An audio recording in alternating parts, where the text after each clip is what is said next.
کچھ رشتوں میں حساسیت زیادہ. نوجوان میری بات پر غور کریں. یہ ہمیں سارا کفر کہتا ہے، سارے مشرک کہتے ہیں، تانے دیتے ہیں کہ مسلمانوں تم حضور کے نام پر اتنے جذباتی کیوں ہوتے ہو؟ تو ہم انہیں بتاتے ہیں کہ رشتے سارے ہی ہیں، پر ہمارا نبی پاک سے جذباتی رشتہ ہے. اور اس رشتے کی حساسیت قرآن پاک نے ان لفظوں میں بیان کی کہ النبی اولی بالمؤمنین من انفسہم. فرمایا یہ جو نبی ہے نا، یہ مومنوں کے ان کی جانوں سے بھی زیادہ قریب ہے. یہ زیادہ قربت ہے، اس رشتے میں حساسیت ہے. اور نبی پاک علیہ السلام کا امت سے تعلق کس طرح کا ہے؟ عزیز علیہ ما عنتم. فرمایا مشکل میں تم پڑو تو تکلیف میرے محبوب کو ہوتی ہے. یہ کبھی اماں کہتی تھی نا کہ بیٹا کھا لے تو ماں کا بھی پیٹ بھر جاتا ہے، تو لوگ کہتے تھے یہ شاعرانہ بات ہے. یہ لوگ تنقید کرتے تھے یہ کیسے ہو سکتا ہے، کسی کی تکلیف کسی کو ہو. لیکن قرآن نے اس مضمون کو کھول دیا.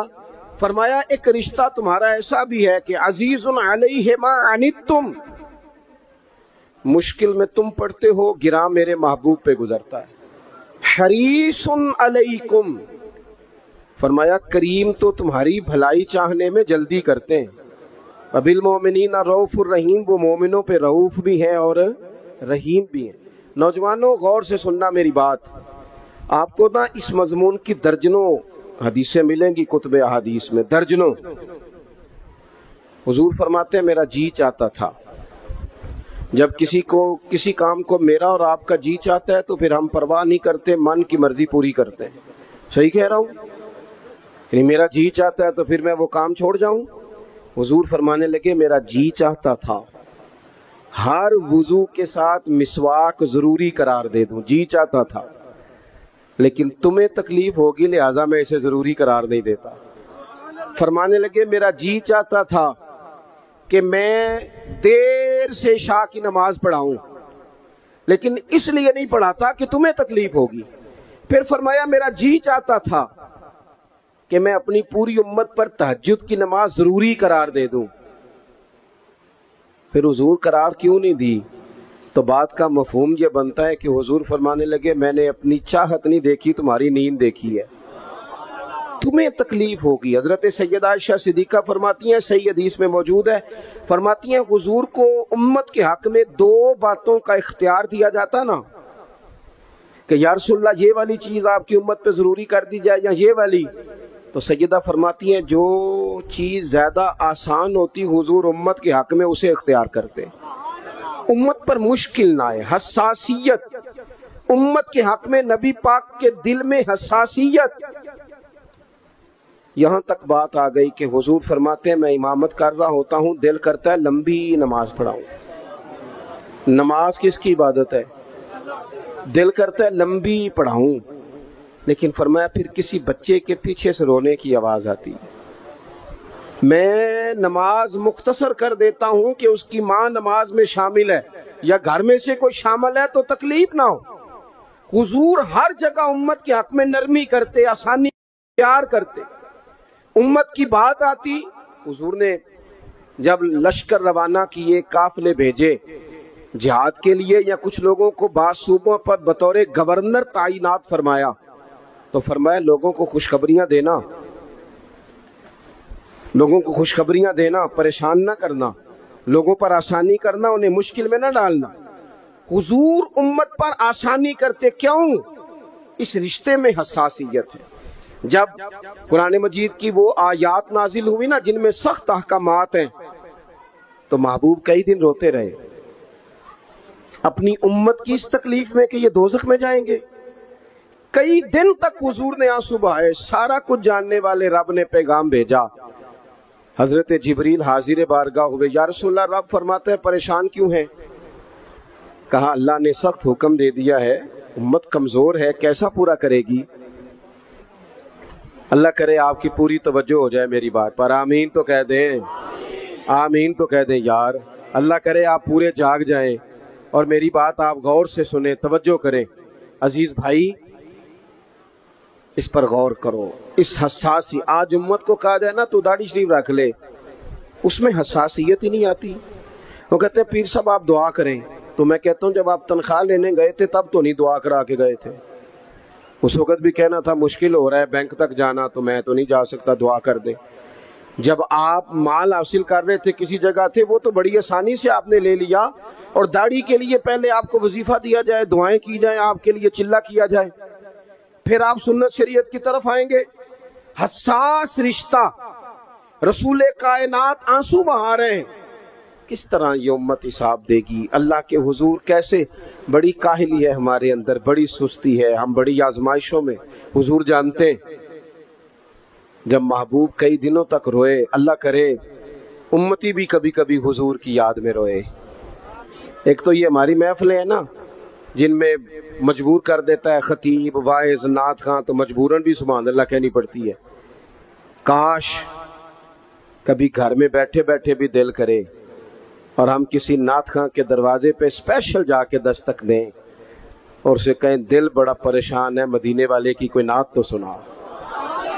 کبھی ایسا بھی ہونا کہ گھر میں پیسے نہ ملنے پہ تو ٹینشن ہوتی ہے, اور کوئی مقدمہ آ جائے تو پریشانی ہوتی ہے, لڑائی ہو جائے تو ہوتی ہے. کبھی یوں بھی تو ہونا رات کو ابا جی رو رہے ہوں بستر پہ, اور بڑا رو رہے ہوں, اور تڑپ کے رو رہے ہوں. بچے آ کے اماں سے پوچھیں کیا مسئلہ ہے ہمارے ابا کو, کوئی پریشانی ہے, کوئی ڈاکٹر کو بلائیں, کوئی دکھ ہے؟ اماں کہتی ہے جاؤ تمہارے والی بات نہیں. بچے اصرار کر کے کہتے ہیں نہیں اماں بتا تو صحیح مسئلہ کیا ہے. تو اماں ٹھنڈی آہ بھر کے کہتی ہے پتر تمہارے باپ کو نا نبی پاک کا مدینہ یاد آتا ہے, جنوں ویکھ کے ٹھردیاں کھیاں نے تے جنوں ویکھ کے ٹھردا سینہ ہے. ربا تیری ساری خدائی چ ایک کی تے شہر مدینہ ہے. پیسے جتنے آگے جی نہیں بڑے نے انہاں سٹیو تہاڈی مہربانی. اسی کڈی سمجھدار قوم آ, پہلے آپ ہی کھلاری دینے پھر آپ ہی کٹھی کری دینے.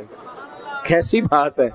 غوث پاک کی محفل میں لوگ بندے گنتے تھے, توبہ کس کس نے کی. ہماری محفلوں میں لوگ نوٹ گنتے ہیں اور اسپیشل بندے رکھے ہوئے نوٹ گننے کے لیے. بس کریں یار, چھوڑ دیں, بڑا ہو گیا یہ کام ہماری. سنیں جی سنیں, اللہ خوش رکھے, اللہ آپ کو خوش رکھے. اور میرے بھائی اللہ جزا دے, سنیں ہمیں جو کچھ دین نے دے دیا وہ ہماری اوقات سے پہلے ہی بڑا زیادہ ہے. تو یہ نوٹ چھوڑ تو یہ تو بات ہی پیچھے رہ گئی ہے. سانو تخت ہزارے دی لوڑ کی ہے, نہ لکھی لگے شہر بمول دے نال, اسی اپنی بال کے سیکنے آ, سانو کی لگے کسی اور دے نال. یہ چھوڑ دیں یہ کام, یہ کوئی اتنا مناسب نہیں لگتا. اللہ جزائے خیر دے. آپ توجہ کریں کیا عرض کر رہا ہوں. تو شدید حضور سید عالم صلی اللہ علیہ وسلم رو رہے ہیں آزمائش میں. امت کی آزمائش کو دیکھ کر حضور رو رہے ہیں کہ امت آزمائش میں. حضرت جبریل نے جا کے عرض کی یا رسول اللہ وہ جو خاص حساسیت ہے نا حضور کی طبیعت میں امت کے حق میں, اس کے لیے حضور رو رہے ہیں. تو رب کریم نے کیا پیغام دیا؟ کہا کہہ دو محبوب سے جا کے وَلَسَوْفَ يُعْتِيكَ رَبُّكَ فَتَرْضَىٰ, محبوب رب آپ کو اتنا دے گا کہ آپ اپنے رب سے راضی ہو جائیں گے. راضی کیا جائے گا امت کے حق میں. اور حضور فرمانے لگے جب تک ساری امت جنت میں نہیں جائے گی میں نے راضی نہیں ہونا. حضور کا یہ رشتہ حساسیت والا ہے. اور چونکہ ہمارے پاس تو اب ہم بعض دفعہ لگتا ہے کہ زیادہ عالم ہو گئے لوگ, تو ہماری دیواروں پر نا, اسکولوں کی دیواروں پر انگریزوں کے قول بھی اب لکھے ہوئے ہیں. تو کئی دفعہ پوچھنے کو دل کرتا ہے انتظامیہ سے کہ حدیثیں ساری یاد ہو گئی ہیں بچوں کو, جو تمہیں اب قولوں کی ضرورت پڑ گئی وہ بھی غیروں کے اقوال تک تم آ گئے ہو. اس قوم کو تم نے حضور کے فرامین سارے سنا لیے. او خدا کے بندو, حضور نے تو اتنا حساس کر کے یہ رشتہ بتایا ہے کہ باریک باریک نقطے بھی سمجھائے. یہ کام نہ کرنا دوزخ میں چلے جاؤ گے, یہ کام کرنا تمہارا فائدہ. ایک ایک بات کھول کے بیان کی. امت کے پاس ٹائم ہی نہیں ہے حدیثیں پڑھنے کا, وقت ہی نہیں ہے. ہمارا تو مزاج بن گیا نقطے سننے سنانے کا. نقطے, وہ ہمارا نقیب محفل اسٹیج پہ بھاگ کے ادھر جاتا ہے پھر بھاگ کے ادھر آ جاتا ہے. وہ کیوں لگا کہتا میں جملہ دین لگا. او خدا کے بندے تو جملہ رہن دیکھا, تو کوئی آیت دے, تو کوئی حدیث پاک پڑھ. اور پھر وہ بعض اوقات میں تو چونکہ کمزور سا بندہ ہوں تو وہ جب 50 دفعہ کہتے ہیں نا تیار ہو جو جملہ دین لگا, تو ایسے لگتا ہے جملہ نہیں آئے گا کوئی ایٹم بم بھی آئے گا. بھائی تو دے دے جو تو نے دینا, اتنا پریشان تو کس بات کا ہو گیا. اور پھر سارے کہہ رہے ہیں جتنے آئے نقیب نعت خان خطیب سب کہہ رہے ہیں سارا قرآن حضور کی تعریف ہے، تو پھر پڑھنا چاہ رہا ہے تو بھی تو پڑھ کوئی بھی نہیں رہا، کہی جا رہا ہے اپنی زندگی کے اندر حضور نے جو ہمیں اسباق دیے، جمعے والے دن ٹائم پہ مسجد جایا کرو۔ مولوی نکما بھی ہو نا میری طرح کا، آپ وقت پہ جائیں گے تو وہ جلد تیاری شروع کر دے گا، آپ آخری 10 منٹ جاتے ہیں تو وہ کیا مولانا دیواروں کو تقریر سنائیں؟ تیاری کریں، حضور کے فرامین سنیں، اور نبی پاک صلی اللہ علیہ وسلم نے جہاں جہاں ہمیں اسباق پڑھائے ہیں وہ اس رشتے کی حساسیت کو دیکھیں، چونکہ حضور نے بڑا حساس رشتہ بنایا امت سے، تو پھر امت کے دل بھی حضور کے حق میں بڑے حساس ہیں۔ اپنے مزاج کے لحاظ سے نا نرم طبیعت کے آدمی حضرت صدیق اکبر، کچھ لوگ نرم ہوتے ہیں نا بیچارے، جو گیا مان لی جو گیا مان لی، ان کو لوگ تنگ بھی بڑا کرتے ہیں۔ یہ بھی میں آپ کو بتا رہا ہوں، وہ جس بندے کا پتہ ہوتا ہے نا کہ جناب اس کے پاس گئے تو یہ اکثر تارے شاٹ بھی رہتی ہیں، تو وہاں ذرا جاتے بھی لوگ تھوڑی احتیاط کرتے ہیں۔ حضرت ابو بکر صدیق طبعاً نرم طبیعت کے تھے، کشادہ روئی، خندہ پیشانی مزاج کا حصہ تھا،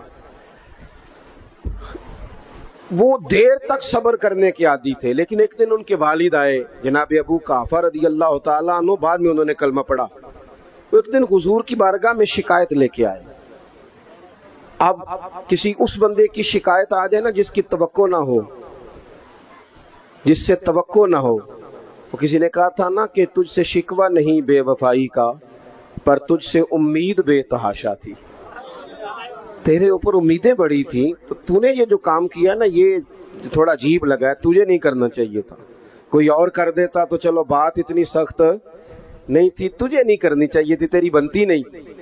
حضرت صدیق اکبر طبی طور پر نرم آدمی، لیکن ان کے والد آئے حضور کی بارگاہ میں، اور بزرگ ہیں اور نابینا ہیں اور لاٹھی تھامے ہو، اور انہوں نے بڑی عجیب بات کی، کہا یا رسول اللہ حد ہو گئی، آج تو ابو بکر صدیق نے مجھے تھپڑ مارا ہے، تھپڑ مارا ہے۔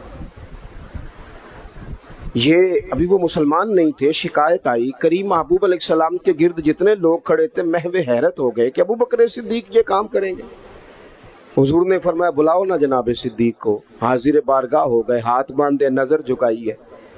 حضور نے فرمایا ابو بکر لوگوں کو تو یقین ہی نہیں آ رہا، تم نے تھپڑ مارا باپ کو؟ خاموش کھڑے، خاموش۔ کریم نے فرمایا ابو بکر سن رہے ہو میں نے کیا کہا، باپ کو مارا ہے؟ چپ کھڑے۔ تیسری دفعہ حضور نے فرمایا بولتے کیوں نہیں؟ انہوں نے نا گردن اٹھائی، آنسو ٹپ ٹپ داڑھی پہ گر رہے، رو کے عرض کرنے لگے یا رسول اللہ باپ سے کہیں خنجر لے کے میرا گلا کاٹ دے، میں سی نہیں کروں گا، پر اس نے نا آج آپ کے بارے میں بات کی ہے، آپ کی شان اقدس کے بارے میں کچا جملہ بولا ہے، آپ کے بارے میں کمزور بات کی ہے۔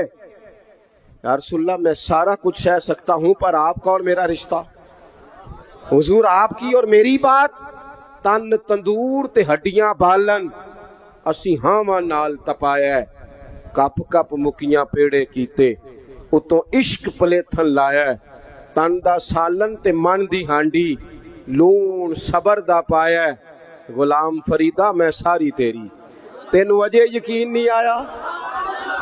فرمانے لگے، عرض کرنے لگے یا رسول اللہ صلی اللہ علیہ وسلم انہوں نے آپ کے بارے میں بات کی ہے، شکر کرے میرے ہاتھ میں تلوار نہیں تھی، ورنہ میں باپ کا سر کاٹ دیتا، اس لیے کہ ہر چیز برداشت ہے، محبوب کی شان کے بارے میں کوئی بات کرے یہ امت کو برداشت نہیں ہوتی، ہم یہ کیسے قبول کریں، کیسے اس بات کو قبول کریں؟ عزیز بھائی اس رشتے میں حساسیت، آپ دیکھیں صحابہ نا اس حساسیت، اور صرف ناموس رسالت کے مسئلے میں نہیں، ہر مسئلے میں وہ حضور کے حق میں حساس تھے، ہمیں ہر مسئلے میں ہی حساس ہونا ہے۔ توجہ ہے آپ کی میری بات پہ؟ مجھے آپ کی گرمی کا بڑا سخت احساس ہے، اور جو لوگ بڑی تکلیف میں بیٹھے ہیں یہ بھی مجھے اس بات کا بھی اندازہ ہے، میں کوئی بات لمبی نہیں کرنے والا، بات بڑی جلدی ختم کرنے لگا ہوں۔ اللہ کے محبوب جمعہ پڑھا رہے تھے، تو ایک آدمی کھڑے ہو گئے، تو محبوب نے فرمایا بیٹھ جاؤ، نام نہیں لیا، حضرت انس بن مالک کہتے ہیں ایک بندہ دروازے کے باہر تھا، اس کے کانوں میں آواز گئی تو مسجد کے باہر ہی بیٹھ گئے۔ ایک کبھی پچھلی گلی میں تھے، ان کے کانوں میں آواز گئی بیٹھ جاؤ تو وہ وہیں بیٹھ گئے۔ جس نے جہاں سنا نہ بیٹھ جاؤ وہ وہیں۔ محبوب نے جمعے کی تکمیل کے بعد پوچھا تم کہاں تھے، تم کہاں تھے، تم کہاں تھے؟ یا رسول اللہ آپ نے کہا تھا بیٹھ جاؤ، آپ نے کہا تھا بیٹھ جاؤ، تو میں بیٹھ گیا۔ محبوب علیہ الصلوۃ والسلام مسکرا کے فرمانے لگے تمہیں کب کہا تھا، تمہیں کب کہا تھا، تمہیں میں نے تو اسے کہا تھا۔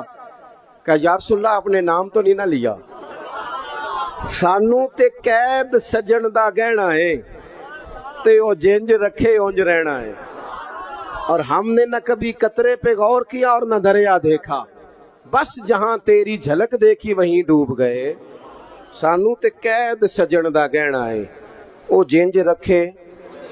اس نے کہا بیٹھ جاؤ تو چپ کر کے بیٹھ گئے، بات ختم ہو گئی۔ محبوب پاک نے فرمایا دیکھو نا، حضور نماز پڑھا رہے تھے تو دوران نماز خیال آیا کہ یا اللہ قبلہ بدل جائے نا،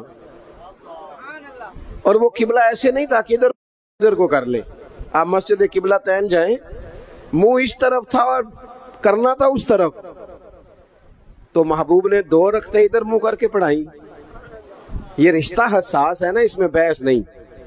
اور شریعت کا جب کوئی حکم آئے تو پھر اس میں بحث، کیسے مومن کہہ لیتا ہے کہ میں نے ٹھہر کے داڑھی رکھنی ہے؟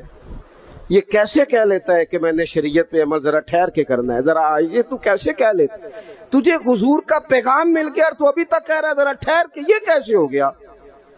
یہ تو نے سوچ کیسے لیا؟ اتنا حساس۔ اماں بات کہے نا، اماں پتر 2 دفعہ توجہ نہ کرے تو اماں کہتی ہے تو میری بھی نہیں سنتا۔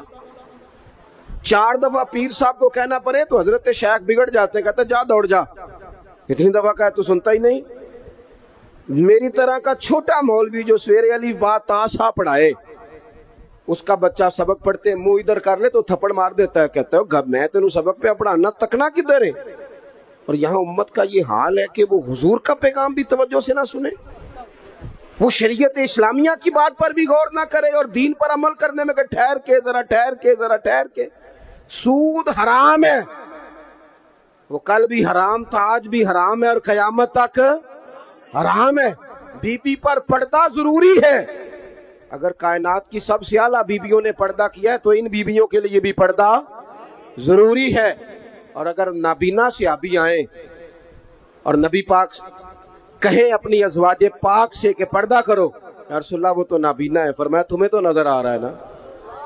تو اگر جن کو قرآن ماں کہتے ہیں ان کا پردہ ضروری ہے تو پیر صاحب سے بھی عورت کا پردہ ضروری ہے۔ اس پیر سے کہو تو شرم کر، تو حیا کر، شریعت کا پاس کر۔ یہ کیسے ہوگا کہ تو بے پردہ آ کے بیٹھ گیا عورتوں کے بیچ؟ کس طرح ہو گیا تو؟ کہاں سے وہ تم نے دین سیکھا؟ اس میں شریعت اسلامیہ کا ہی پاس نہیں۔ اعلیٰ حضرت بریلوی رحمت اللہ علیہ پیلی بھیت میں کسی نے دعوت دے لی، کو شیخ تھے تشریف لے گئے تو عورتوں کے بیچ بیٹھ کے بے پردہ تعویذ بانٹ رہے تھے۔ فاضل بریلوی واپس آ گئے، ان کو کسی نے کہا وہ آپ کے مہمان تو جا رہے ہیں، تو وہ پیچھے سے دوڑے آئے تو کہنے لگے جناب کچھ تو لحاظ کریں، آپ جا رہے ہیں؟ فرمانے لگے میں نہیں جاتا، آتا واپس جا رہا ہوں۔ کہا کچھ تو لحاظ کریں۔ فرمانے لگے تو شریعت کا لحاظ نہیں کرتا، میں تیرا لحاظ کروں؟ لیکن وہ بھی کمال ہی بندے تھے، کہنے لگے جی میں توبہ کرتا ہوں، آج کے بعد یہ کام نہیں کروں گا۔ فرمایا تو توبہ کرتا ہے تو پھر سینے سے لگ، پھر چلتے ہیں، پھر تو بات ختم ہو گئی۔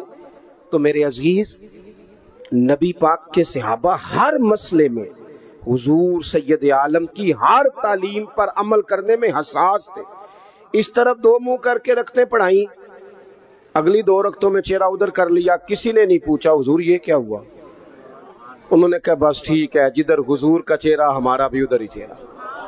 اپنی زندگی میں یہ والا حسن پیدا کریں، شریعت کے معاملے میں، نبی پاک کی محبت کے معاملے میں لیت و لالا چھوڑ دیں، اگر مگر چھوڑ دیں، کریں گے دیکھیں گے ہو جائے گا فلانی دیر کے بعد، یہ کام چھوڑ دیں۔ عمل کرنا ہے تو بس پھر 100% کرنا ہے۔ آخری بات یہ کہ آپ نے دستار فضیلت کی ہے طالب علموں کی۔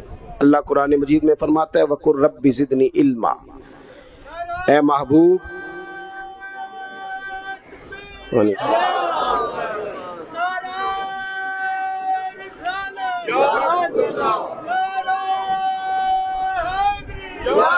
ماشاءاللہ. اللہ کریم نے محبوب پاک علیہ السلام سے کہا کہ اے محبوب آپ میری بارگاہ میں عرض کریں، آپ مجھ سے دعا کریں. کیا؟ رب زدنی علما.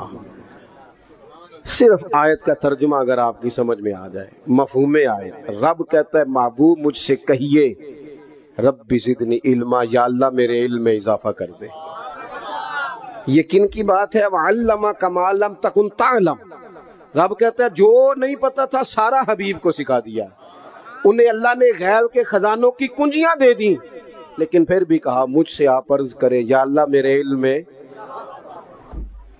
یہ ایک معنی اس کا علماء نے یہ بھی لکھا ہے کہ یہاں تعلیم امت بھی ہے کہ امت ہر وقت دینی علوم کے لیے کوشش کرتی رہے. بن کے نہ بیٹھ جائیں کہ میں اب پڑھ گیا ہوں.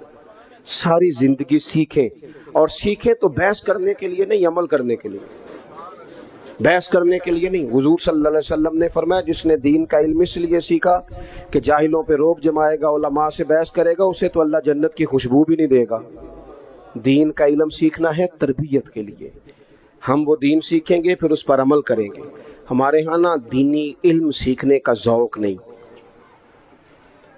شوق نہیں. میں الحمدللہ ہم تو اہل تصوف کے غلام ہیں، اور طریقت کے بغیر کیسے ہم سمجھتے ہیں کہ آگے بڑھیں گے. قرآن و سنت کا نچوڑ ہی تو ہمارے صوفیاء نے ہمیں دیا ہے، لیکن جو چیزیں اصل ہیں ان پر بھی تو غور کرنے کی ضرورت ہے نا. یہاں ایک بزرگ بٹھا دیے جائیں بڑے نیک پارسا، تسبیح دے کے بڑے اچھے ہیں، بڑے نیک ہیں، پڑھیں ان پڑھ، اور ایک طرف مولانا کو بٹھا دیا جائے کہ آپ مشکات کا درس دیں، تو زیادہ قوم کدھر جاتی ہے؟ تسبیح والے بابا جی کی طرف، کیونکہ وہ جبے کبے میں بیٹھے ہیں. لیکن حضور نے ہمیں سوچ کیا دی ہے؟ نبی پاک مسجد میں آئے تو دو جگہ پہ لوگ بیٹھے تھے مسجد میں. ایک جگہ پہ بیٹھ کے اللہ کی یاد ہو رہی تھی، ایک جگہ پہ بیٹھ کے ایک بندہ درس دے رہا تھا. حضور دونوں کے بیچ کھڑے ہو گئے، فرمایا دونوں محفلیں خیر والی ہیں.